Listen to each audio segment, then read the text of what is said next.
हरिः ओम्। व्यासाय भवनाशाय शेषाय गुणराशये हृद्याय शुद्धविद्याय मध्वाय च नमो नमः। नारायणाय परिपूर्णगुणार्णवाय विश्वोदय स्थितिलयो नीतिप्रदाय ज्ञानप्रदाय विबुधा सुरसौख्य दुःख सत्कारणाय वितताय नमो नमस्ते। ಶ್ರೀಗುರುಭ್ಯೋ ನಮಃ. ಹರಿಃ ಓಂ. ನಿನ್ನೆಯ ಪಾಠದಲ್ಲಿ ನಾವು ನೋಡಿದಂತೆ ಆ ಇಂದ್ರಜಿತು ಮೂರನೇ ಬಾರಿ ಅಸ್ತ್ರಗಳನ್ನು ಪ್ರಯೋಗ ಮಾಡಿದಾಗ ವಿಶೇಷವಾಗಿ ರಾಮದೇವರು ವಿಜ್ಞಾನಮಸ್ತ್ರಂ ತಮುಚತ್ ಸಸೈನ್ಯೆ ಅಂತ ಯಾವ ತಮ್ಮ ಸೈನ್ಯದ ಮೇಲೆ ವಿಜ್ಞಾನಾಸ್ತ್ರ, ಎಚ್ಚರಿಕೆಯನ್ನು ಕೊಡುವಂತಹ ಅಸ್ತ್ರ, ಪ್ರಬೋಧವನ್ನ ಕೊಡುವಂತಹ ಅಸ್ತ್ರ, ಅದು ವಿಜ್ಞಾನಾಸ್ತ್ರ. ಆ ವಿಜ್ಞಾನಾಸ್ತ್ರವನ್ನು ಪ್ರಯೋಗ ಮಾಡಿ ಎಚ್ಚರ ತಪ್ಪಿದಂತಹ ಎಲ್ಲ ಕಪಿಗಳನ್ನು ಕೂಡ ಪುನಃ ಎಚ್ಚರಗೊಳಿಸಿದ್ರು.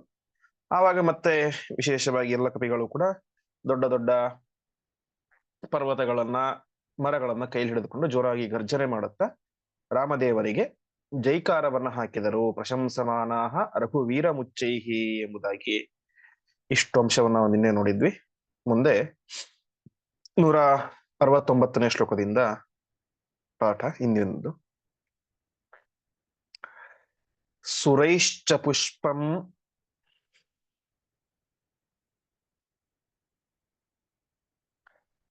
ವರ್ಷದ್ಭಿರೀಡಿತಃ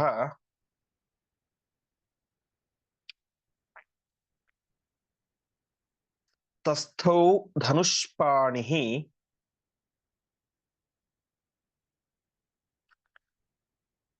ಅನಂತವೀರ್ಯಃ.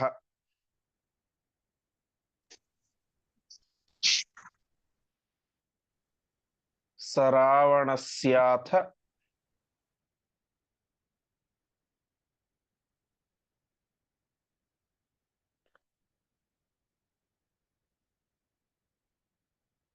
ಸುತೋ ನಿಕುಂಭಿಲಾಂ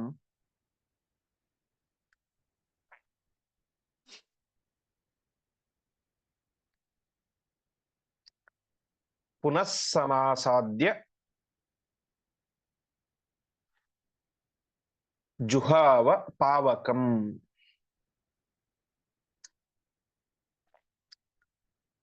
ಪದಚ್ಛೇದ.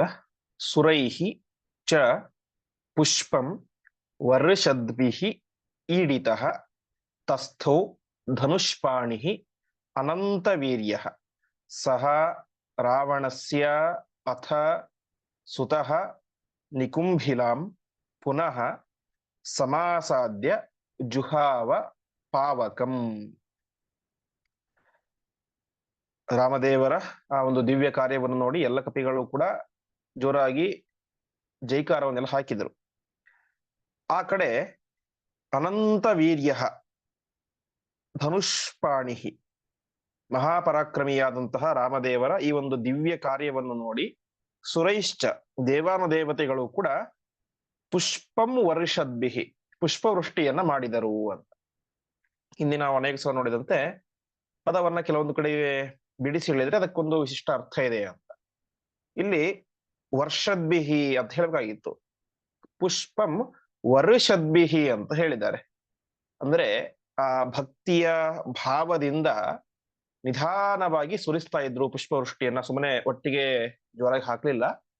ಭಕ್ತಿಯ ಭಾವದಿಂದ ಗದ್ಗದಿತರಾಗಿ ಎಲ್ಲರೂ ಕೂಡ ನಿಧಾನವಾಗಿ ಪುಷ್ಪವೃಷ್ಟಿಯನ್ನು ಮಾಡಿದರು ಅನ್ನೋದನ್ನ ಆಚಾರ್ಯರು ತೋರಿಸ್ಲಿಕ್ಕೋಸ್ಕರ ವರ್ಷದ್ಭಿಹಿ ಅಂತ ಒಟ್ಟಿಗೆ ಹೇಳದೇನೆ ವರ್ಷದ್ಭಿಹಿ ಅಂತ ಹೇಳಿದ್ರು ಅಂತ ವ್ಯಾಖ್ಯಾನಕಾರ ತಿಳಿಸ್ತಾರೆ.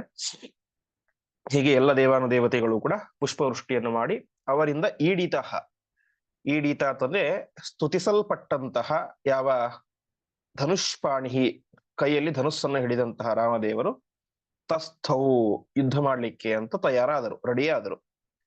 ಆ ಸಂದರ್ಭದಲ್ಲಿ ರಾವಣಸ್ಯ ಸುತಃ ರಾವಣನ ಮಗನಾದಂತಹ ಆ ಇಂದ್ರಜಿತ್ ಮತ್ತೆ ಯಥಾವತ್ತಾಗಿ ನಿಕುಂಭಿಲಾಂ ಸಮಾಸಾದ್ಯ, ನಿಕುಂಭಿಲ ಎನ್ನುವಂತಹ ಗುಹೆಗೆ ಹೋದ. ಪಾವಕಂ ಜುಹಾವ, ಸಮಾಸಾದ್ಯ ಅಂದ್ರೆ ತಲುಪಿ ಅಂತ, ಗುಹೆಯನ್ನು ತಲುಪಿ ಪಾವಕಂ ಅಗ್ನಿಯನ್ನ ಜುಹಾವ ಹೋಮಿಸಿದ. ಒಟ್ಟಿನ ತಾತ್ಪರ್ಯ ಎಷ್ಟು, ಎಲ್ಲ ದೇವಾನುದೇವತೆಗಳು ಕೂಡ ವಿಶೇಷವಾಗಿ ರಾಮದೇವರ ಮೇಲೆ ಪುಷ್ಪವೃಷ್ಟಿಯನ್ನು ಭಕ್ತಿ ಭಾವದಿಂದ ಮಾಡ್ತಾರೆ. ಆ ಸಂದರ್ಭದಲ್ಲಿ ಮಹಾಪರಾಕ್ರಮಿಯಾದಂತಹ ರಾಮಚಂದ್ರ ದೇವರು ಮತ್ತೆ ಕೈಲಿ ಧನುಸ್ಸನ್ನು ಹಿಡಿದುಕೊಂಡು ಯುದ್ಧಕ್ಕೆ ಅಂತ ತಯಾರಾಗ್ತಾರೆ.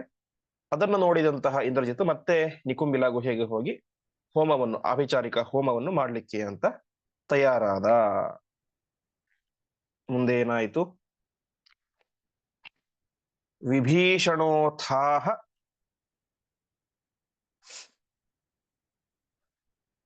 ರಘೂತ್ತಮಂ ಪ್ರಭುಂ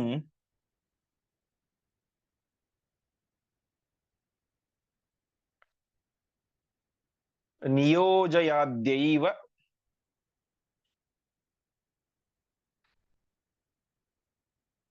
ವಧಾಯ ದುರ್ಮತೇಹೇ.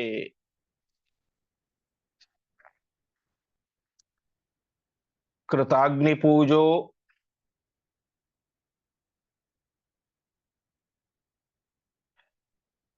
ನಹಿ ವಧ್ಯ ಏಷಃ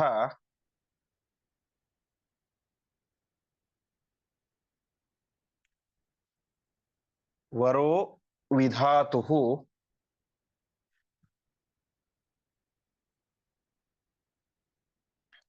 ಪ್ರಥಿತೋಸ್ಯ ತಾದೃಶಃ.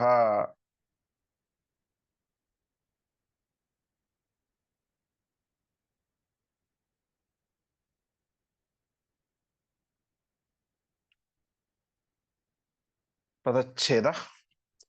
ವಿಭೀಷಣಃ ಅಥ ಆಹ ರಘುತ್ತಮಂ ಪ್ರಭುಂ ನಿಯೋಜಯ ಅದ್ಯ ಏವ ವಧಾಯ ದುರ್ಮತೇಃ. ಕೃತಾಗ್ನಿಪೂಜಃ ನ ಹಿ ವಧ್ಯಃ ಏಷಃ ವರಃ ವಿಧಾತುಃ ಪ್ರಥಿತಃ ಅಸ್ಯ ತಾದೃಶಃ. ಯಾವಾಗ ಇಂದ್ರಜಿತ್ ಮತ್ತೆ ಅಭಿಚಾರ ಹೋಮವನ್ನು ಮಾಡ್ಲಿಕ್ಕೆ ನಿಕುಂಬಿಲ ಗುಹೆಗೆ ಹೋದನೋ ಆವಾಗ ವಿಭೀಷಣ ಒಂದು ಮಾತನ್ನ ರಾಮದೇವರಿಗೆ ಹೇಳ್ತಾ ಇದ್ದಾನೆ. ವಿಭೀಷಣ ಅಥ ಆಹ ರಘುತ್ತಮಂ. ವಿಭೀಷಣನು ರಘುತ್ತಮನನ್ನು, ರಾಮದೇವರನ್ನು ಕುರಿತು ಆಹ ಹೇಳಿದ. ಏನಂತ ಹೇಳಿದ? ದುರ್ಮತೇಹೇ ವಧಾಯ ಅದ್ಯೈವ ನಿಯೋಜಯ. ದುರ್ಮತೇಹೆ, ಕೆಟ್ಟ ಬುದ್ಧಿಯವನಾದಂತಹ ಈ ಇಂದ್ರಜಿತುವನ್ನ ವಧಾಯ, ಸಾಯಿಸಲಿಕ್ಕೆ ಅಂತ ಅದ್ಯೈವ ನಿಯೋಜಯ, ಇವತ್ತೇ ನೀನು ಯಾರನ್ನಾದ್ರೂ ನಿಯೋಜನೆ ಮಾಡಬೇಕು. ಒಟ್ಟಿನಲ್ಲಿ ಇವತ್ತು ಅವನ ಸಂಹಾರ ಆಗಬೇಕು. ಯಾಕೆ ಅಂತಂದ್ರೆ ಒಂದು ರಹಸ್ಯವನ್ನ ವಿಭೀಷಣ ಹೇಳ್ತಾ ಇದ್ದಾನೆ. ಅದು ರಾಮದೇವರಿಗೆ ಗೊತ್ತೇ ಇದೆ, ಸರ್ವಜ್ಞರವರು. ಹುಟ್ಟಿದಲ್ಲಿ ತನ್ನ ಒಂದು ಕರ್ತವ್ಯವನ್ನ, ಆ ವಿಚಾರವನ್ನು ತಿಳಿಸುವ ಮೂಲಕ ಒಂದು ತನ್ನ ಕರ್ತವ್ಯವನ್ನು ಮಾಡ್ತಾ ಇದ್ದಾರೆ. ಮತ್ತೆ ಉಳಿದ ಎಲ್ಲರಿಗೂ ಕೂಡ ಆ ವಿಚಾರವನ್ನು ತಿಳಿಸ್ತಾ ಇದ್ದಾನೆ. ಏನಂತ? ಕೃತಾಗ್ನಿಪೂಜ ನಹಿ ವಧ್ಯ ಏಷಃ. 4ನೇ ಬಾರಿ ಈ ಯಾವ ಇಂದ್ರಜಿತ್ ಅಭಿಚಾರಿಕ ಹೋಮವನ್ನು ಮಾಡಿದರೆ ಅವನೇನಾಗ್ತಾನೆ? ಅವಧ್ಯನಾಗ್ತಾನೆ. ಅರ್ಥಾತ್ ಅವನನ್ನು ಸಂಹಾರ ಮಾಡೋದು ಸಾಧ್ಯ ಇಲ್ಲ ಅಂತ. ಕೃತಾಗ್ನಿ ಪೂಜ ನಹಿ ವಧ್ಯ ಏಷಃ. ಮತ್ತೆ ಅವನು ಅಗ್ನಿ ಪೂಜೆಯನ್ನು ಮಾಡಿದರೆ, ಹೋಮವನ್ನು ಮಾಡಿದರೆ ನವಧ್ಯ, ಅವನು ಅವಧ್ಯನಾಗ್ತಾನೆ. ಹೀಗೆ ಏನಿದೆ? ವಿಧಾತುಹು ವರಹ ಪ್ರತೀತಃ. ಬ್ರಹ್ಮದೇವರಿಗೆ ಬ್ರಹ್ಮದೇವರ ವರ, ವಿಧಾತುಹು ವರಹ, ಬ್ರಹ್ಮದೇವರ ವರ ಇದೆ ಅಂತ ಪ್ರಥಿತಃ, ಪ್ರಸಿದ್ಧಿ ಇದೆ. ಇಂದ್ರಜಿತ್ 4ನೇ ಬಾರಿ ಅಭಿಚಾರಿಕ ಹೋಮವನ್ನು ಮಾಡಿದರೆ ಅವನು ಅವಧ್ಯನಾಗ್ತಾನೆ ಅಂತ ಬ್ರಹ್ಮದೇವರ ವರ ಇದೆ ಅಂತ ಪ್ರಸಿದ್ಧಿ ಇದೆ. ಪ್ರಥಿತ ಅಂದ್ರೆ ಪ್ರಸಿದ್ಧಿ ಅಂತ. ಹಾಗಾಗಿ ನೀವೇ ಮಾಡಬೇಕು, ಅವನನ್ನ ಇವತ್ತೇ ಸಂಹಾರ ಮಾಡಬೇಕು. ಒಂದು ವೇಳೆ ಅವನು ಈ ಹೋಮವನ್ನು ಪೂರ್ತಿ ಮುಗಿಸಿಬಿಟ್ಟ ಅಂತ ಹೇಳಿದ್ರೆ ಅವನು ಸಂಹಾರ ಮಾಡೋದು ಕಷ್ಟ ಅಂತ ಯಾವ ವಿಭೀಷಣ ಆ ಒಂದು ವಿಚಾರವನ್ನ ರಾಮದೇವರಿಗೆ ತಿಳಿಸ್ತಾ ಇದ್ದಾನೆ.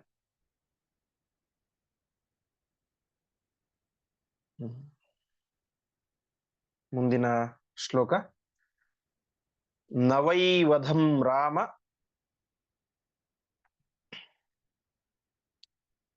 ಯೇಷ ತಸ್ಯ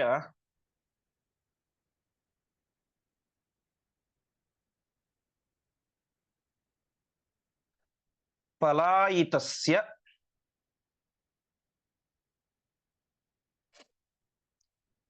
ಆತ್ಮ ಸಮೀಕ್ಷಣಾತ್ ಪುನಃ.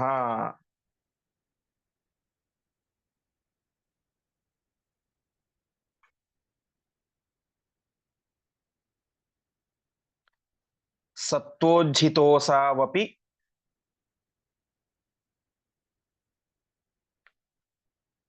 ಕೂಟಯೋಧಿ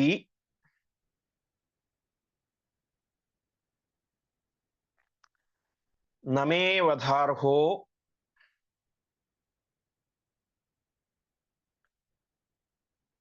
ಅಯಮಿತಿ ಸ್ಮ ಸಪ್ರಭುಃ.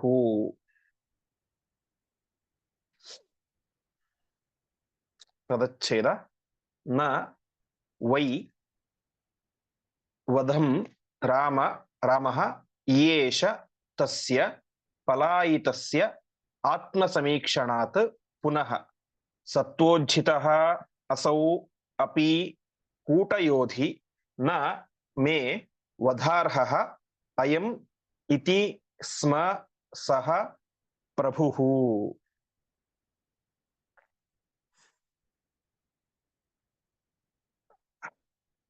ಈ ವಿಚಾರ ಈ ಸಂದರ್ಭದಲ್ಲಿ ಸಂಗ್ರಹ ರಾಮಾಯಣದಲ್ಲಿ ಪಂಡಿತಾಚಾರ್ಯರು ಇನ್ನೊಂದು ವಿಶಿಷ್ಟವಾದ ವಿಚಾರವನ್ನು ಹೇಳ್ತಾರೆ. ಇಂದ್ರಜಿತ್ ಮೋಸ ಮಾಡಿ ಯುದ್ಧ ಮಾಡ್ತಾ ಇದ್ದ, ಕಣ್ಣಿಗೆ ಕಾಣಿಸದೆ ಯುದ್ಧ ಮಾಡೋದು ಒಂದು ರೀತಿ ಮೋಸ, ಆ ರೀತಿ ಯುದ್ಧ ಮಾಡ್ತಾ ಇದ್ದ ಅಂತ ಹೇಳ್ತಾರೆ. ಆ ಸಂದರ್ಭದಲ್ಲಿ ಪಂಡಿತಾಚಾರ್ಯರು ಹೇಳುವಂತ ಇನ್ನೊಂದು ವಿಶಿಷ್ಟವಾದಂತ ವಿಚಾರ, ಆ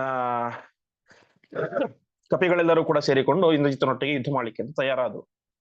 ಆ ಸಂದರ್ಭದಲ್ಲಿ ಇಂದ್ರಜಿತ್ ಏನ್ ಮಾಡಿದ, ಸೃಷ್ಟ್ವಾ ಸ್ವಮಾಯಯ ಸೀತಾ ಕೃತಿಂ ತಾಂ ನಿಜಗಾನಸಃ ಅಂತ, ತನಗಿದ್ದಂತಹ ಆ ಒಂದು ದುಷ್ಟ ಶಕ್ತಿಯ ಪ್ರಭಾವದಿಂದ, ಮಾಯೆಯಿಂದ ಸೀತಾದೇವಿಯ ಆಕೃತಿಯನ್ನು ನಿರ್ಮಾಣ ಮಾಡಿದ ಅಂತೆ.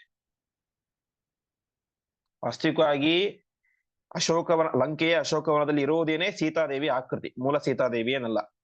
ಆ ಸೀತಾಕೃತಿಯ ಆಕೃತಿಯನ್ನು ಯಾರು ತಯಾರು ಮಾಡಿದ? ಇಂದ್ರಜಿತ್ ತಯಾರು ಮಾಡಿದ. ಅವಳನ್ನ ಕೂದಲು ಹಿಡಿದುಕೊಂಡು ಬಂದು ಎಲ್ಲರ ಮುಂದೆ ಸೀತಾಕೃತಿಯನ್ನ ಕೊಂದು ಹಾಕಿದ. ಆ ಸಂದರ್ಭದಲ್ಲಿ ರಾಮದೇವರು ಕೂಡ ಇಂದ್ರಜಿತ್ ನಿಜವಾದಂತಹ ಸೀತೆಯನ್ನು ಕೊಂದುಬಿಟ್ಟ ಏನೋ ಅಂತ ಸಹಜವಾಗಿ, ಅಂದ್ರೆ ಒಬ್ಬ ಮನುಷ್ಯ ಯಾವ ರೀತಿಯಾಗಿ ದುಃಖ ಪಡ್ತಾನೋ ಆ ರೀತಿಯಾಗಿ ತಾವು ಕೂಡ ದುಃಖದ ನಟನೆಯನ್ನ ಮಾಡಿದರು ಅಂತ ಆ ಸಂಗ್ರಹ ರಾಮಾಯಣದಲ್ಲಿ ಪಂಡಿತಾಚಾರ್ಯ ತಿಳಿಸ್ತಾರೆ. ಹೀಗೆ ಅದೊಂದು ವಿಶಿಷ್ಟವಾದಂತ ವಿಚಾರ.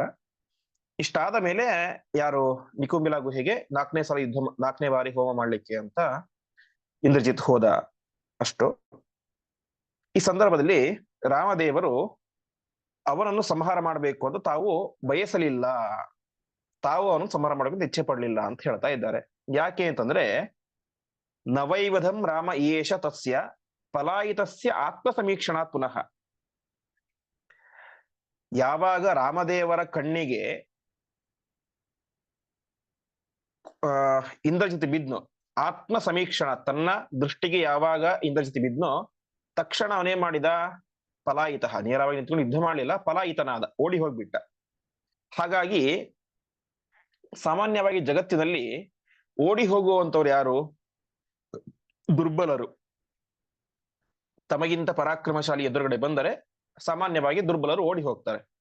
ಹಾಗಾಗಿ ರಾಮದೇವರನ್ನು ನೋಡಿದ ಮೇಲೆ ಈ ಇಂದ್ರಜಿತ್ ಓಡಿ ಹೋಗಿದ್ದಾನೆ ಅಂತ ಹೇಳಿದ್ರೆ ಅವನೇನಾದ ಸತ್ವೋಜ್ಜಿತ, ಸತ್ವ ಅಂದ್ರೆ ಬಲ, ಅದರಿಂದ ಉಜ್ಜಿತ, ರಹಿತನಾದವನು, ಅವನು ಒಬ್ಬ ದುರ್ಬಲ, ಬಲರಹಿತ. ಮತ್ತೇನು? ಕೂಟಯೋಧಿ, ಮೋಸ ಮಾಡಿ ಯುದ್ಧ ಮಾಡುವಂಥವನು ಯಾರು? ಈ ಇಂದ್ರಜಿತ್. ಹಾಗಾಗಿ ಇಂತಹ ನಮೇ ವದಾರ್ಹೋಯಮಿತಿ, ಇಂತಹ ಒಬ್ಬ ದುರ್ಬಲನಾದಂತಹ, ಮೋಸ ಮಾಡಿ ಯುದ್ಧ ಮಾಡುವಂತಹ ಈ ಇಂದ್ರಜಿತ್ತವನ್ನು ನಮೇ ವದಾರ್ಹ, ನಾನು ಇವನನ್ನು ಸಂಹಾರ ಮಾಡೋದು ಸರಿಯಲ್ಲ ಅಂತ ರಾಮದೇವರೇ ಮಾಡಿದ್ರು. ರಾಮ ಈಯೇಷ ತಸ್ಯ ನ, ರಾಮದೇವರು ಅವನೊಟ್ಟಿಗೆ ನ ಈಯೇಷ, ಯುದ್ಧ ಮಾಡ್ಲಿಕ್ಕೆ ಅಂತ ಬಯಸಲಿಲ್ಲ ಅಂತ ಹೇಳ್ತಾ ಇದ್ದಾರೆ. ಒಟ್ಟು ತಾತ್ಪರ್ಯ ಇಷ್ಟು, ಇವನೊಬ್ಬ ದುರ್ಬಲನಾದಂತಹ ವ್ಯಕ್ತಿ, ಇಂತಹ ದುರ್ಬಲನಾದಂತಹ ಮೋಸ ಮಾಡುವಂತಹ ವ್ಯಕ್ತಿ ಜೊತೆಗೆ ನಾನು ಯುದ್ಧ ಮಾಡೋದು ಸರಿಯಲ್ಲ ಅಂತ ರಾಮದೇವರೇ ಮಾಡಲಿಲ್ಲ, ಅವನೊಟ್ಟಿಗೆ ಯುದ್ಧವನ್ನು ಮಾಡಿ ಅವನ ಸಂಹಾರವನ್ನು ಮಾಡಲಿಲ್ಲ. ಮತ್ತೇನ್ ಮಾಡಿದ್ರು ಮುಂದಿನ ಶ್ಲೋಕದಲ್ಲಿ ತಿಳಿಸ್ತಾ ಇದ್ದಾರೆ. ಸ ಆದಿದೇಶ ವರಜಂ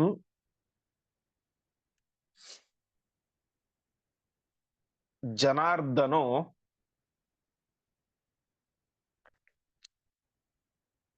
ಹನುಮತಾ ಚೈವ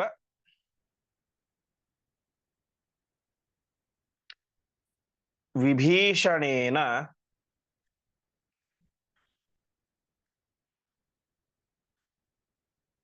ಸಹೈವ ಸರ್ವೈರಪಿ ವಾನರೇಂದ್ರೈಃ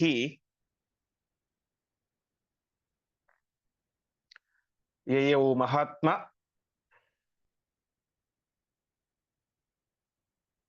ಸಚ ತದ್ವಧಾಯ. ಪದಚ್ಛೇದ. ಸಹ ಆದಿದೇಶ ಅವರಜಂ ಜನಾರ್ದನಃ ಹನುಮತ ಚ ಏವ ವಿಭೀಷಣೇನ ಸಹ ಏವ ಸರ್ವೈಃ ಅಪಿ ವಾನರೇಂದ್ರೈಃ ಯಯೌ ಮಹಾತ್ಮ ಸಹ ಚ ತದ್ವಧಾಯ. ಮತ್ತೇನ್ ಮಾಡಿದ ರಾಮದೇವರು? ಜನಾರ್ದನ, ಆ ರಾಮದೇವರು, ನಮ್ಮ ಜನ್ಮವನ್ನೇ ನಾಶ ಮಾಡುವಂತಹ ಅರ್ಥಾತ್ ನಮ್ಮನ್ನು ಉದ್ಧಾರ ಮಾಡುವಂತಹ ಆ ರಾಮದೇವರು ಅವರಜಂ ಆದಿದೇಶ, ಅವರ ಅಂದ್ರೆ ಕೆಳಗಿನವನು, ಅಂದ್ರೆ ತನ್ನ ನಂತರ ಹುಟ್ಟಿದಂತಹ ಲಕ್ಷ್ಮಣನಿಗೆ ಆದಿದೇಶ ಆಜ್ಞೆ ಮಾಡ್ತಾ ಇದ್ದಾನೆ. ಏನಂತ? ಇವನನ್ನು ಸಂಹಾರ, ತದ್ವಧಾಯ, ನೀನು ಇಂದ್ರಜಿತವನ್ನು ಸಂಹಾರ ಮಾಡಬೇಕು ಅಂತ ಆಜ್ಞೆ ಮಾಡಿದ. ಆ ಸಂದರ್ಭದಲ್ಲಿ ಆ ಲಕ್ಷ್ಮಣ ಏನ್ ಮಾಡಿದ? ಹನುಮತ ಚೈವ ವಿಭೀಷಣೇನ, ಹನುಮಂತನ ಜೊತೆಗೆ ಮತ್ತು ವಿಭೀಷಣ ಜೊತೆಗೆ ಮತ್ತು ಸರ್ವೈರಪಿ ವಾನರೇಂದ್ರೈಹಿ, ಎಲ್ಲ ಕಪಿಗಳೊಟ್ಟಿಗೆ ಸೇರಿಕೊಂಡು ಏನ್ ಮಾಡಿದ? ಮಹಾತ್ಮ, ಮಹಾಪರಾಕ್ರಮಿಯಾದಂತಹ ಆ ಲಕ್ಷ್ಮಣ, ಹನುಮಂತ, ವಿಭೀಷಣ ಎಲ್ಲ ಕಪಿಗಳೊಟ್ಟಿಗೆ ಸೇರಿಕೊಂಡು ತದ್ವಧಾಯ ಯಯೌ, ಅವನನ್ನು ಸಂಹಾರ ಮಾಡಬೇಕು ಅಂತ ಆ ಇಂದ್ರಜಿತ್ತು ಎಲ್ಲಿ ಹೋಮವನ್ನು ಮಾಡ್ತಾ ಇದ್ನೋ, ಅರ್ಥಾತ್ ಆ ನಿಕುಂಬಿಲಾ ಗುಹೆ, ಆ ನಿಕುಂಬಿಲಾ ಗುಹೆಗೆ ಎಲ್ಲರೊಟ್ಟಿಗೆ ಸೇರಿಕೊಂಡು ಲಕ್ಷ್ಮಣ ಹೊರಟೇ ಬಿಟ್ಟ. ಮುಂದೆ ಸಜುಹ್ವತಸ್ತಸ್ಯ ಚಕಾರ ವಿಘ್ನಂ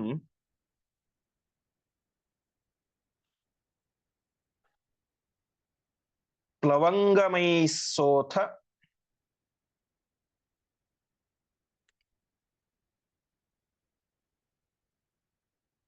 ಯುಯುತ್ಸಯಾರಥಂ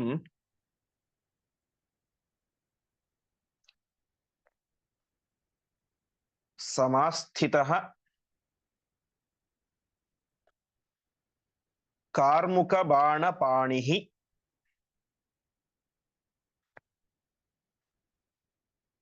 ಪ್ರತ್ಯುದ್ಯಯೌ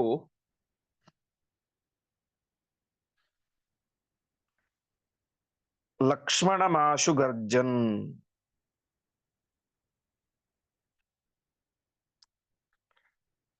ಪದಚ್ಛೇದ. ಸಹ ಜುಹ್ವತಃ ತಸ್ಯ ಚಕಾರ ವಿಘ್ನಂ ಪ್ಲವಂಗಮೈಃ ಸಹ ಅಥ ಯುಯುತ್ಸಯ ರಥಂ ಸಮಾಸ್ಥಿತಃ ಕಾರ್ಮುಕ ಬಾಣಪಾಣಿಃ ಪ್ರತ್ಯುದ್ಯಯೌ ಲಕ್ಷ್ಮಣಂ ಆಶು ಗರ್ಜನ್. ಸಹ ಅಂದ್ರೆ ಆ ಲಕ್ಷ್ಮಣ ಪ್ಲವಂಗಮೈಹಿ, ಎಲ್ಲ ಕಪಿಗಳೊಟ್ಟಿಗೆ ಸೇರಿಕೊಂಡು ಜುಹ್ವತಃ ಅಂದ್ರೆ ಹೋಮ ಮಾಡ್ತಾ ಇದ್ದಂತಹ ಆ ಇಂದ್ರಜಿತ್ತುವಿಗೆ ಏನ್ ಮಾಡಿದ್ರು? ವಿಘ್ನಂ ಚಕಾರ, ವಿಘ್ನ ಮಾಡಿದ್ರು. ಅರ್ಥಾತ್ ಅವನು ಯಜ್ಞ ಮಾಡದೇ ಇರುವಂತೆ ಅಲ್ಲಿದ್ದಂತಹ ಎಲ್ಲ ಸಾಮಗ್ರಿಗಳನ್ನು ಕೂಡ ಮುರಿದು ಹಾಕುವುದು, ಒಟ್ಟಿನಲ್ಲಿ ಆ ಯಜ್ಞವನ್ನ ನಿಲ್ಲಿಸಿದರು. ಆವಾಗ ಇಂದ್ರಜಿತ್ ಏನ್ ಮಾಡಿದ? ಯುಯುತ್ಸಯ, ಇನ್ನು ಈ ಕಪಿಗಳನ್ನ ಉಳಿಸಬಾರದು ಎನ್ನುವಂತ ಸಿಟ್ಟಿನಿಂದ ಯುದ್ಧ ಮಾಡಬೇಕು ಅಂತ.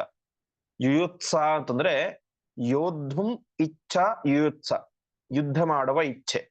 ಆ ಯುದ್ಧ ಮಾಡುವ ಇಚ್ಛೆಯಿಂದ ತಾನೇ ಮಾಡಿದ ರಥವನ್ನು ಏರಿ ಕಾರ್ಮುಕ ಬಾಣ ಪಾಣಿಹಿ, ಕಾರ್ಮುಕ ಅಂದ್ರೆ ಧನಸ್ಸು, ಬಾಣ ಅಂದ್ರೆ ಬಾಣಗಳು, ಅದನ್ನ ಪಾಣಿಹಿ ಕೈಯಲ್ಲಿ ಹಿಡಿದುಕೊಂಡು ತಾನೇ ಮಾಡಿದ ಜೋರಾಗಿ ಗರ್ಜನೆಯನ್ನು ಮಾಡುತ್ತಾ ಲಕ್ಷ್ಮಣಂ ಪ್ರತ್ಯುದ್ಯಯೋ, ಲಕ್ಷ್ಮಣನೊಟ್ಟಿಗೆ ಯುದ್ಧ ಮಾಡ್ತಾ ಇದ್ದಾನೆ. ಹೀಗೆ ಎಲ್ಲ ಕಪಿಗಳು ಸೇರಿಕೊಂಡು ಯಜ್ಞಕ್ಕೆ ವಿಘ್ನವನ್ನು ಉಂಟು ಮಾಡಿ ಯಜ್ಞವನ್ನು ಮಧ್ಯದಲ್ಲಿ ನಿಲ್ಲಿಸಿ ಬಿಟ್ಟಿದ್ರು. ಆವಾಗ ಅವನಿಗೆ ತುಂಬಾ ಸಿಟ್ಟು ಬಂದು ತಾನು ಒಂದು ದಿವ್ಯವಾದಂತಹ ರಥವನ್ನು ಏರಿ ಏನ್ ಮಾಡ್ತಾ ಇದ್ದಾನೆ? ಲಕ್ಷ್ಮಣನೊಟ್ಟಿಗೆ ಯುದ್ಧವನ್ನು ಇಂದ್ರಜಿತ್ ಪ್ರಾರಂಭ ಮಾಡಿದ. ಅವರಿಬ್ಬರ ಯುದ್ಧ ಹೇಗಿತ್ತು ಅಂತ ವಿಶೇಷವಾಗಿ ಆಚಾರ್ಯರು ವರ್ಣನೆ ಮಾಡ್ತಾ ಇದ್ದಾರೆ. ಉಭೌ ಚತೌ ಅಸ್ತ್ರವಿದಾಂ ವರಿಷ್ಠೌ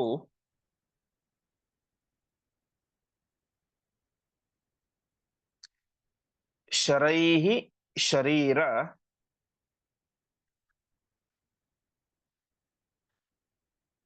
ಅಂತಕರೈಃ ತತಕ್ಷತುಃ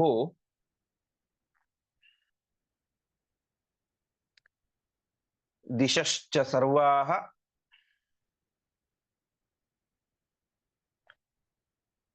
ಪ್ರದಿಶಃ ಶರೋತ್ತಮೈಃ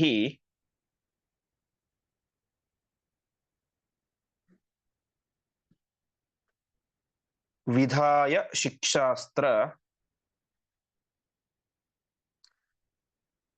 ಬಲೈರ್ನಿರಂತರಾಃ ಉಭೌ ಚ ತೌ ಅಸ್ತ್ರವಿದಾಂ ವರಿಷ್ಠೌ ಶರೈಃ ಶರೀರಾಂತಕರೈಃ ತತಕ್ಷತುಃ ದಿಶಃ ಚ ಸರ್ವಾಃ ಪ್ರದಿಶಃ ಶರೋತ್ತಮೈಃ ವಿಧಾಯ ಶಿಕ್ಷಾಸ್ತ್ರಬಲೈಃ ನಿರಂತರಾಃ.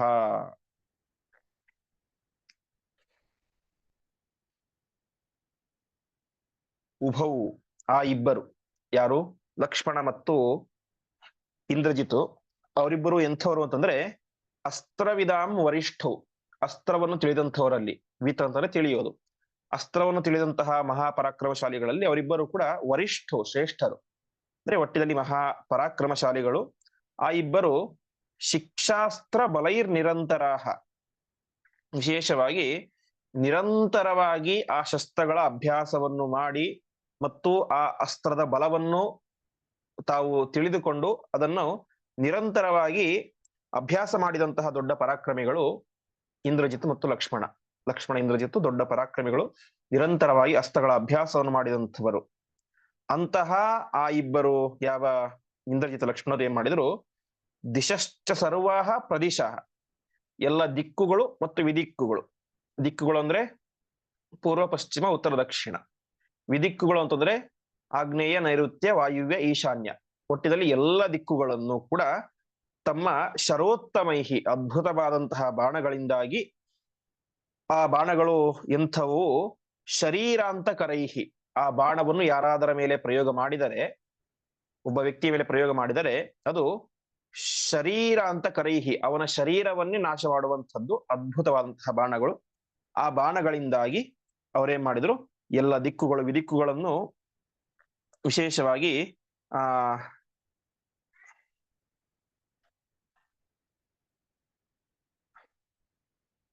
ತುಂಬಿಸಿ ಬಿಟ್ರು. ಅರ್ಥಾತ್ ಹಿಂದೆ ಅನೇಕ ಸಲ ನೋಡಿದಂತೆ ಕತ್ತಲು ಆದಂತೆ ಮಾಡಿಬಿಟ್ರು ಬಾಣಗಳಿಂದ ಅಂತ ಕೇಳಿದ್ವಿ. ಹಾಗೆ ಇಲ್ಲಿಯೂ ಕೂಡ ಆ ಬಾಣಗಳಿಂದಾಗಿ ಎಲ್ಲ ದಿಕ್ಕುಗಳನ್ನು ಕೂಡ ತುಂಬಿಸಿ ಅವರೇನ್ ಮಾಡಿದ್ರು? ತತಕ್ಷತುಹು, ಪರಸ್ಪರ ಹೊಡೆದುಕೊಂಡರು. ತತಕ್ಷ ಅಂದ್ರೆ ಹೊಡೆಯೋದು ಅಂತ. ಪರಸ್ಪರ ಇಬ್ಬರು ಕೂಡ ಬಾಣಗಳಿಂದಾಗಿ ಹೊಡೆದುಕೊಂಡರು. ಒಟ್ಟಿನಲ್ಲಿ ಪರಸ್ಪರ ಇಬ್ಬರು ಕೂಡ ಘನಘೋರವಾದಂತಹ ಯುದ್ಧವನ್ನ ಮಾಡಿದರು. ಯಾರು? ಇಂದ್ರಜಿತ್ ಮತ್ತು ಲಕ್ಷ್ಮಣ ಅಂತ ತಿಳಿಸ್ತಾ ಇದ್ದಾರೆ. ಮುಂದೆ ಶಸ್ತ್ರಾಣಿ ತಸ್ಯಾಸ್ತ್ರವರೈಹಿ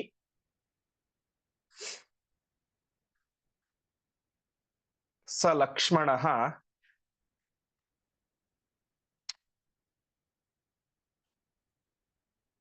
ನಿವಾರ್ಯ ಶತ್ರೋಃ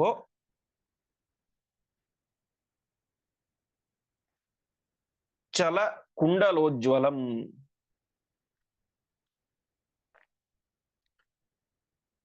ಶಿರಃ ಶರೇಣಾಶು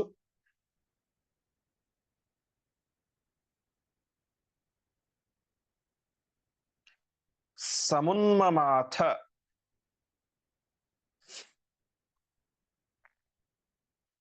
ಸುರೈಃ ಪ್ರಸೂನೈಃ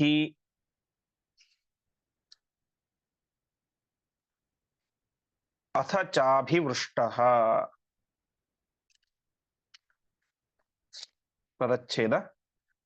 ಶಸ್ತ್ರಾಣಿ ತಸ್ಯ ಅಸ್ತ್ರವರೈಃ ಸಹ ಲಕ್ಷ್ಮಣಃ ನಿವಾರ್ಯ ಶತ್ರೋಃ ಚಲಕುಂಡಲೋಜ್ವಲಂ ಶಿರಃ ಶರೇಣ ಆಶು ಸಮುನ್ಮಮಾಥ ಸುರೈಃ ಪ್ರಸೂನೈಃ ಅಥ ಚ ಅಭಿವೃಷ್ಟಃ.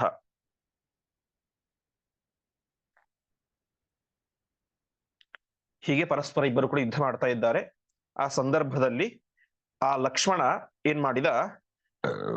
ಅವನು ಪ್ರಯೋಗ ಮಾಡಿದಂತಹ ಶಸ್ತ್ರಗಳನ್ನ, ಅರ್ಥಾತ್ ಇಂದ್ರಜಿತ್ ಲಕ್ಷ್ಮಣನ ಮೇಲೆ ಪ್ರಯೋಗ ಮಾಡಿದಂತಹ ಶಸ್ತ್ರಗಳನ್ನ ವಿಶೇಷವಾಗಿ ಅಸ್ತ್ರವರೈಹಿ ನಿವಾರ್ಯ, ಅನೇಕ ಶ್ರೇಷ್ಠವಾದಂತಹ ಅಸ್ತ್ರಗಳನ್ನ ಪ್ರಯೋಗ ಮಾಡಿ ಅದನ್ನ ನಿವಾರ್ಯ ತಡೆದ.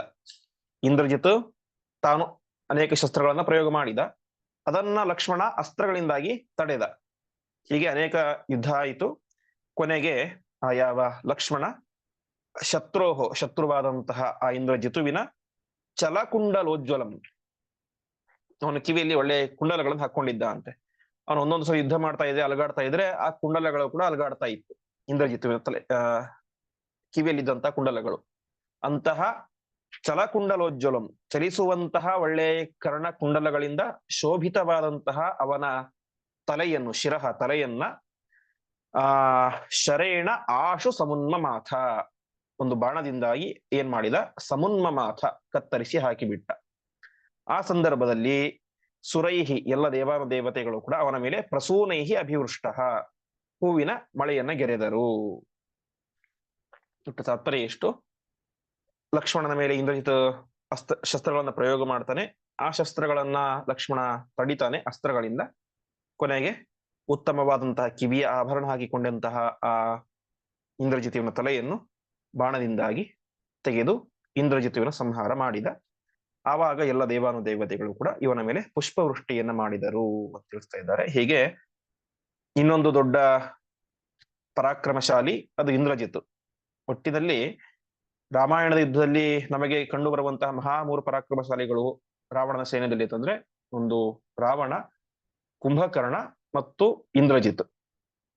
ಹೀಗೆ ಅದರಲ್ಲಿ ಇಬ್ಬರ ಸಂಹಾರ ಆಯಿತು. ಇನ್ನು ಉಳಿದದ್ದೊಬ್ಬ ರಾವಣ. ನಿಪಾತಿತೇಸ್ಮಿನ್ ನಿತರಾಂ ನಿಶಾಚರಾಂ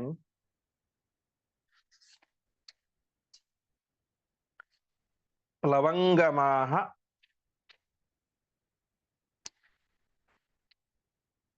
ಜಘ್ನುರನೇಕ ಕೋಟಿಶಃ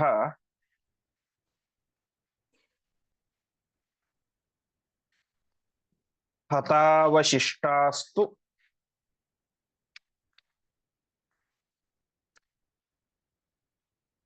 ಜನಾರ್ದನಾಯ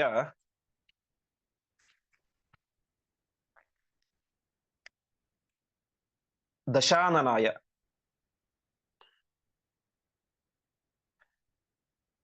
ಶಶಂಸುರತ್ಯಾಪ್ತ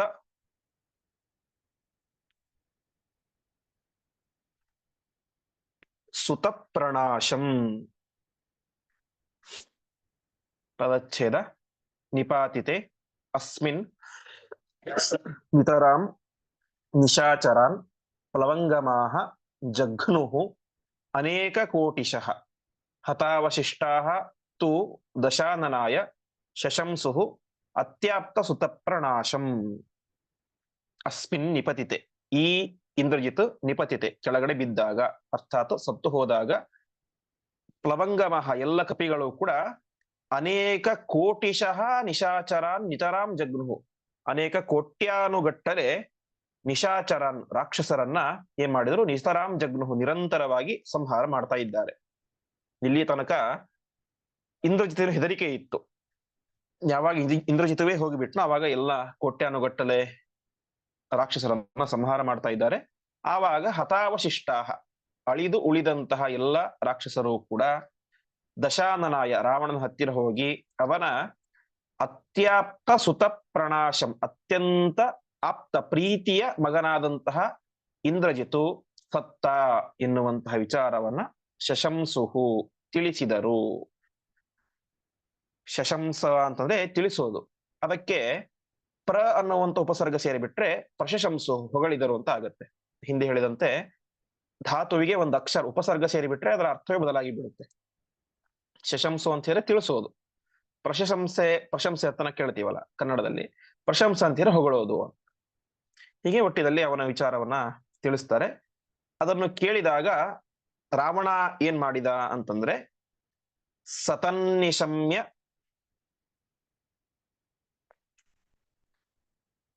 ಅಪ್ರಿಯ ಮುಗ್ರ ರೂಪಂ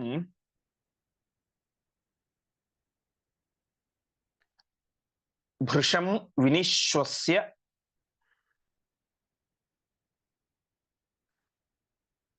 ವಿಲಪ್ಯ ವಿಲಪ್ಯ ದುಃಖಾತ್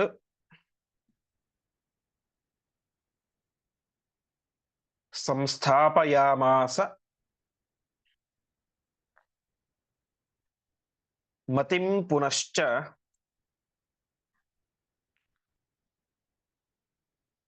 ಮರಿಷ್ಯ ಇತ್ಯೇವ ವಿನಿಶ್ಚಿತಾರ್ಥಃ. ಪದಚ್ಛೇದ.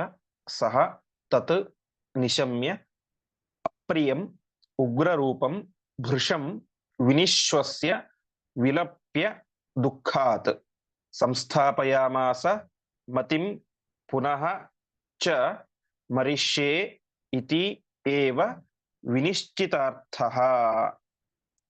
ರಾವಣ ಆ ವಿಚಾರವನ್ನ ಕೇಳಿದ. ಅದು ಎಂತಹ ವಿಚಾರ? ಅಪ್ರಿಯಂ, ತನಗೆ ಅತ್ಯಂತ ಅಪ್ರಿಯವಾದಂತಹ ವಿಚಾರ, ದುಃಖವನ್ನು ಕೊಡುವಂತಹ ವಿಚಾರ, ಮತ್ತು ಉಗ್ರ ರೂಪಂ, ಭಯಾನಕವಾದಂತಹ ವಿಚಾರ.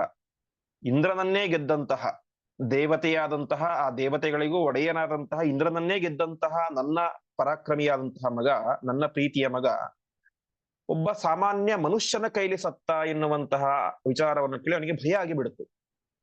ಈ ರಾಮ ಮತ್ತು ಲಕ್ಷ್ಮಣರು ಸಾಮಾನ್ಯದವರಲ್ಲ ಅಂತ ಅವನಿಗೆ ಅನಿಸಿತು.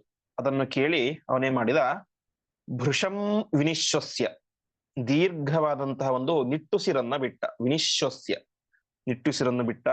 ವಿಲಪ್ಯ ದುಃಖಾತ್, ದುಃಖದಿಂದ ಅನೇಕ ರೀತಿಯಾಗಿ ವಿಲಾಪ ಮಾಡಿದ, ಅರ್ಥಾತ್ ಗೋಳಾಡಿದ. ಕೊನೆಗೆ ಅವನಿಗೆ ಅರ್ಥ ಆಯಿತು, ಮರೀಷ್ಯ ಇತ್ತೇವ, ನಾನೂ ಕೂಡ ಸಾಯುವುದು ನಿಶ್ಚಿತ ಅಂತ ಅವನಿಗೆ ಒಂದು ರೀತಿ ಅನಿಸ್ತು. ಈ ರೀತಿಯಾಗಿ ಮತಿಂ ವಿನಿಶ್ಚಿತಾರ್ಥ, ನಾನು ಸಾಯುವುದು ನಿಶ್ಚಯ ಅಂತ ಅವನಿಗೆ ಆಯಿತು. ಇಷ್ಟೆಲ್ಲ ಆಯಿತು. ಕೊನೆಗೆ ಸ್ವಲ್ಪ ದುಃಖವನ್ನು ಕಡಿಮೆ ಮಾಡಿಕೊಂಡು ತಾನೇ ಮಾಡಿದ, ಮತಿಂ ಪುನಶ್ಚ ಸಂಸ್ಥಾಪಯಾಮಾಸ. ಆವಾಗ ತನ್ನ ಮತಿಯನ್ನ, ಬುದ್ಧಿಯನ್ನ ಸ್ಥಿಮಿತಕ್ಕೆ ತಂದುಕೊಂಡ ಅಂತ. ಅಂದ್ರೆ ಯಾವಾಗ ತನ್ನ ಅತ್ಯಂತ ಪ್ರೀತಿಪಾತ್ರನಾದಂತ ಮಗ ಸತ್ತೇ ಹೋಗ್ಬಿಟ್ನೋ ಅವಾಗ ಅವನಿಗೆ ಒಂದು ರೀತಿ ಬುದ್ಧಿ ಸ್ಥಿಮಿತ ಆಗ್ಬಿಡ್ತು. ನಾನು ಸಾಯ್ತೇನೆ ಹಾಗೆ ಹೀಗೆ ಅಂತೆಲ್ಲ ಜೋರ ಅಳ್ಳಿಕ್ ಶುರು ಮಾಡಿದ. ಕೊನೆಗೆ ಎಲ್ಲ ದುಃಖ ಕಡಿಮೆ ಆದ ಮೇಲೆ ಬುದ್ಧಿ ಅವನ ನಿಗ್ರಹಕ್ಕೆ ಬಂತು. ಇಲ್ಲ, ನಾನು ಕೂಡ ಯುದ್ಧ ಮಾಡ್ತೇನೆ ಅಂತ ನಿಶ್ಚಯವನ್ನು ಮಾಡಿ ಮುಂದಿನ ಯುದ್ಧಕ್ಕೆ ಅಂತ ತೀರ್ಮಾನವನ್ನು ರಾವಣ ಮಾಡ್ತಾ ಇದ್ದಾನೆ. ವಾಸ್ತವಿಕವಾಗಿ ಇನ್ನು ಮುಂದೆ ಬರುವಂತಹ ರಾವಣನ ಸೈನ್ಯ ಏನಿದೆ ಅದು ಊಹೆ ಮಾಡ್ಕೊಳ್ಳಿಕ್ಕೂ ಕೂಡ ಸಾಧ್ಯವಿಲ್ಲದೆ ಇರುವಂತಹ ಅಪಾರವಾದಂತಹ ದೊಡ್ಡ ಸೈನ್ಯ. ಅದರ ಬಗ್ಗೆ ನಾಳೆ ಆಚಾರ್ಯರು ವಿಶೇಷವಾಗಿ ಅದನ್ನು ನಂಗೆ ಮಾಹಿತಿಯನ್ನು ಕೊಡ್ತಾರೆ. 30,000 ಮಹೋಗಕಾನಾಂ ಅಕ್ಷೋಹಿಣೀನಾಂ ಸ6,000 ಅಂತ ಆ ರಾವಣನ ಸೈನ್ಯ ಎಷ್ಟಿತ್ತು ಅಂತ ತಿಳಿಸ್ತಾರೆ. ಅವನ ಸೈನ್ಯವನ್ನು ನೋಡಿದರೆ, ಲೆಕ್ಕ ಮಾಡಿದರೆ, ಆ ರಾವಣನ ಸೈನ್ಯದ ಒಂದು ಭಾಗವು 1% ಕೂಡ ಮಹಾಭಾರತ ಯುದ್ಧದಲ್ಲಿ ಇರಲಿಲ್ಲ. ನಾವು ಮಹಾಭಾರತ ಯುದ್ಧವನ್ನೇ ಭಾರಿ ದೊಡ್ಡ ಯುದ್ಧ, ಹಾಗೆ ಹೀಗೆ 18 ಅಕ್ಷೋಹಿಣಿ ಸೈನ್ಯ ಅಂತೆಲ್ಲ ನಾವು ಕೊಂಡಾಡ್ತೇವೆ. ಆದರೆ ರಾವಣನ ಸೈನ್ಯವನ್ನು ನೋಡಿದರೆ ಅದರ ಒಂದು ಭಾಗವೂ ಅಲ್ಲ, ಒಂದು ಭಾಗವು ಅದಾಗಿರ್ಲಿಲ್ಲ. ಅಷ್ಟು ಅಪಾರವಾದಂತಹ ದೊಡ್ಡ ಸೈನ್ಯ ಅದು ರಾವಣನ ಹತ್ತಿರ ಇತ್ತು. ಅಷ್ಟು ಸೈನ್ಯವನ್ನು ತಾನು ಇಲ್ಲಿ ತನಕ ಯುದ್ಧಕ್ಕೆ ಕಳಿಸಿರ್ಲಿಲ್ಲ. ಯಾಕೆ ಅಂತಂದ್ರೆ ಅವನಿಗೆ ಒಂದು ರೀತಿಯ ತಾತ್ಸಾರ ಭಾವನೆ ಈ ಸುಗ್ರೀವನ ಸೈನ್ಯದ ಮೇಲೆ. ಈ ಸುಗ್ರೀವನ ಸೈನ್ಯ ಯಾರಿದ್ದಾರೆ? ಕಪಿಗಳಿದ್ದಾರೆ. ಅಲ್ಲಿ ವಾಸ್ತವಿಕವಾಗಿ ನೋಡಿದರೆ ಮನುಷ್ಯರು ಅಂತಿರೋದು ಇಬ್ರೆ, ರಾಮ ಲಕ್ಷ್ಮಣ.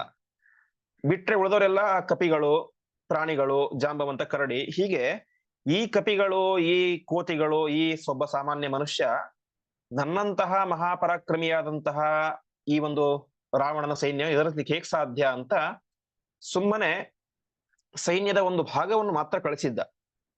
ಆದ್ರೆ ಯಾವಾಗ ಇಷ್ಟೆಲ್ಲ ದೊಡ್ಡ ರಾದ್ಧಾಂತ ಆಯಿತೋ, ಇಂದ್ರಜಿತುವೇ ಸತ್ತು ಹೋಗ್ಬಿಟ್ನೋ, ಆವಾಗ ರಾವಣ ತನ್ನ ದಿದೇಶ ಬಲಮೂರ್ಜಿತಂ ಅಂತ ತನ್ನ ಮೂಲ ಬಲವನ್ನ, ಅರ್ಥಾತ್ ಬಲ ಅಂದ್ರೆ ಇಲ್ಲಿ ಸೈನ್ಯ ಅಂತ ಅರ್ಥ, ತನ್ನ ಮೂಲ ಸೈನ್ಯವನ್ನು ಯುದ್ಧಕ್ಕೆ ಅಂತ ಕಳಿಸ್ತಾ ಇದ್ದಾನೆ. ಅದರ ಸಂಖ್ಯೆ ಎಷ್ಟು, ಅದನ್ನು ರಾಮದೇವರು ಯಾವ ರೀತಿಯಾಗಿ ಸಂಹಾರ ಮಾಡಿದರು ಎನ್ನುವಂತಹ ಒಂದು ಅದ್ಭುತವಾದ ವಿಚಾರವನ್ನ ನಾಳೆ ದಿವಸದ ಪಾಠದಲ್ಲಿ ನೋಡೋಣ ಎಂಬುದಾಗಿ ಹೇಳ್ತಾ ಇಂದಿನ ಪಾಠವನ್ನ ಶ್ರೀಕೃಷ್ಣಾರ್ಪಣಮಸ್ತು.